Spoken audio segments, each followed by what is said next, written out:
Is morality objective or subjective?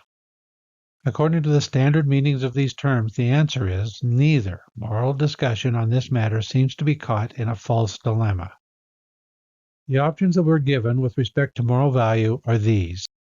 We could choose to believe that what is morally right or wrong has an intrinsic property that demands that it be performed or not performed. In the words of J. L. Mackie, it has built into it an intrinsic property of ought to be doneness or ought not to be doneness that commands us to do that which is obligatory and refrain from doing that which is prohibited. Why is incest, lying, rape, and murder wrong? It just is. In other words, morality is objective. The other option says that right or wrong is determined by what somebody judges to be right or wrong. We find rightness or wrongness not in incest, lying, theft, rape, and murder themselves. In David Hume's term, we find the wrongness in our own breast, in an internal reluctance to do what is wrong, or a felt obligation to do what is right. Without this internal reluctance or felt obligation, nothing is right or wrong. The debate on the objectivity of morality seems to be a debate between these two conceptions. Each can see the trouble with the opposing view. Objectivists see subjectivist ethics as highly variable and contingent. Incest, lying, theft, rape, and murder could all be permissible so long as a person acquires no personal reluctance to do it. Objectivists deny this and assert that as a result, wrongness must be built into the very nature of incest, lying, theft, rape, and murder. Then the subjectivist asks, what is this objective value? What reason is there to believe that such a strange property exists built into the very nature of things, commanding us to do or not do certain things? Objective intrinsic prescriptivity for the subjectivist is like ghosts, unicorns, and Santa Claus. It's a fiction. In fact, we simply have internal, perhaps biological, dispositions to do or not do certain things. Value is not in the things themselves, it's in us. Perhaps evolution put these inhibitions and felt obligations in us, perhaps culture does so, but wrongness is in our head, or in David Hume's terms, in our heart, not in the things we call wrong. I hold that both views are mistaken, or both views are correct, at least in terms of their criticism of the opposing view. Objective intrinsic prescriptivity doesn't exist. Value does exist, but as a relationship between things we find in the world and desires. We value certain things because our brains are wired through an interaction between genes and environment to like some things and dislike others. But morality isn't up to the agent. What the agent desires is irrelevant when it comes to answering moral questions. Something's being right or wrong is independent of whether you judge them to be right or wrong, or would do so under some set of ideal conditions. There is another option. It's built around the proposition that what's morally right or wrong is what people generally have reasons to nurture a reason to do or not to do in everybody through the use of praise and condemnation. Let's look at an example. What's wrong with drunk driving?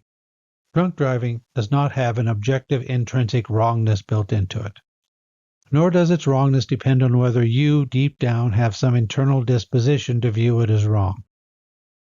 It's wrong because other people don't want you to kill them, or to maim them, or to kill or maim their family and friends, or even strangers for that matter.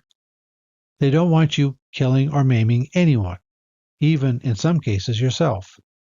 And they think that by condemning drunk driving, they can give people reasons not to engage in this type of activity. And with less drunk driving, they're less likely to be, or to have those they care about be, killed or mangled. Of course, the fact that there's somebody in the world who has a reason to get me to perform some action doesn't create an obligation on my part to do it. If they want me to perform the action, they can pay me, or perhaps just ask. Morality concerns those cases where people generally have reasons to give everybody a reason to perform or refrain from performing some type of action, like drunk driving. What makes drunk driving wrong is not the mere fact that somebody can point to somebody who doesn't like the effects of drunk driving. Nearly everybody, including drunk drivers, have reasons to cause everybody to have this aversion to driving while drunk. A moral prohibition applies to everybody. That's to say, this reason not to drive while drunk is a reason everybody should have. There can, of course, be professional ethics or moral requirements that apply to people in a particular professional role. However, these types of special rules still apply to anybody who takes up that profession or role. So now let's assume that condemnation can't influence a particular type of behavior. It's a result of a compulsion or addiction where no matter how much society condemns such people for doing such things, it has no effect on behavior. In this case, the problem isn't a moral problem, it's a medical problem. A person taking medication to prevent themselves from engaging in a type of behavior that others have reasons to prevent them from doing isn't facing moral condemnation. They may be condemned for failure to seek medical help or failure to take their medication, behaviors that condemnation can influence, but in terms of the behavior itself, it's an illness outside of the realm of morality. Morality concerns behaviors that praise and condemnation has some power to influence. So now back to the original question. Is morality objective or subjective? Well, there's no such thing as objective intrinsic prescriptivity. The reasons people have to praise or condemn are the desires and aversions that people acquire through evolution and experience. Values are, in this sense, ultimately subjective. Moral value doesn't depend on the desires and aversions that agent has acquired, either through evolution or experience. Moral value depends on what others have reasons to praise or condemn. In this, there's a fact of the matter, and it is a fact that is independent of the agent's own subjective mental states. You can't determine right or wrong by turning your attention to your own breast as Hume instructs us to do. People really do have good reasons to promote, through condemnation, an aversion to driving under the influence of alcohol. At least those who have reasons not to be or have anybody they care about killed or maimed or otherwise harmed by drunk drivers, which is pretty much everybody, even those who drive while drunk.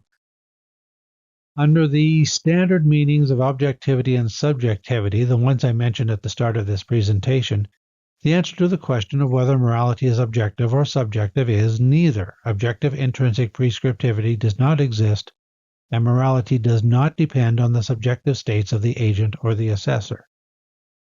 Under the meanings used here, the answer is both. Moral value ultimately depends on subjective reasons to praise or condemn, but the fact that people generally do have reasons to praise or condemn is a fact that's true of the world, independent of the subjective states of the agent or the assessor. So this is my answer to the question of whether morality is objective or subjective. The answer is it is neither, or it's both, depending on what you mean by calling morality objective or subjective. Regardless of which set of definitions one uses, it remains a fact that people generally have reasons to promote in others reasons not to drive while drunk, by condemning those who would do so. Name this fact, objective or subjective as you please, it's a fact.